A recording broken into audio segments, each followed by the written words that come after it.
கர்த்தருடைய நாமம் பரிசுத்தப்படுவதாக. இன்றைக்கு உங்கள் வாழ்க்கையில் சமாதானம் என்பது ஒரு கேள்விக்குறியான காரியமாக இருக்கிறதா? என்ன பிரதர் இப்படி கேட்குறீங்க? சமாதானமே என்னோட வாழ்க்கையில் இல்லை. என் வீட்டில் ஒரே பிரச்சனை, என்னோடய வேலையில் ஒரே பிரச்சனை, எனக்கு போராட்டமாக இருக்குது, ஒரு சுகம் இல்லை, என்னோடய வாழ்க்கை இப்படியே கடந்து போய் கொண்டிருக்கு, ஒரு விடுதலை ஆக மாட்டேது, என் வாழ்க்கையில் எப்படி ஒரு சமாதானத்தை நான் பார்க்க போகிறேன்னு சொல்லி நீங்கள் தெரியாமல் கலங்கி கொண்டு இருக்கிறீங்களா? ஆனால் ஆண்டவர் சொல்கிறார், இன்றைக்கு உன்னோட வீட்டில் ஒரு சமாதானத்தை கொடுக்க போகிற, ஒரு சுகத்தை கொடுக்க போகிற.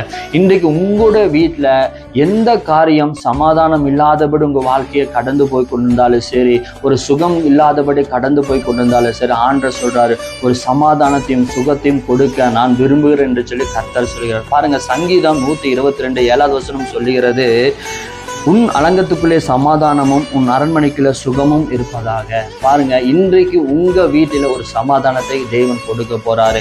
ஒருவேளை குழப்பத்துல எந்த காரியமா இருந்தாலும் நீங்க குழம்பி அந்த காரியத்துல ஒரு குழப்பத்துல நீங்க இருக்கலாம், ஒரு வேலையில ஒரு குழப்பத்துல இருக்கலாம், ஒரு காரியத்துல குழப்பத்துல இருக்கலாம். ஆனா ஆண்டவர் சொல்ற, இன்றைக்கு அந்த எல்லா காரியத்திலையும் இன்றைக்கு உனக்கு நான் ஒரு சமாதானத்தை கொடுக்க போறேன்.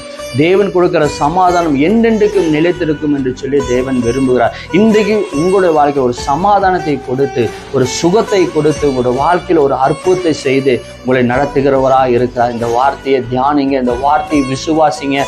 கண்டிப்பாகவே ஆண்டவர் உங்களுடைய வாழ்க்கையில் ஒரு சமாதானத்தை கொடுத்து, ஒரு நிறைவான நன்மையை கொடுத்து உங்களை நடத்துகிற தேவனாக இருக்கிறார். God bless you.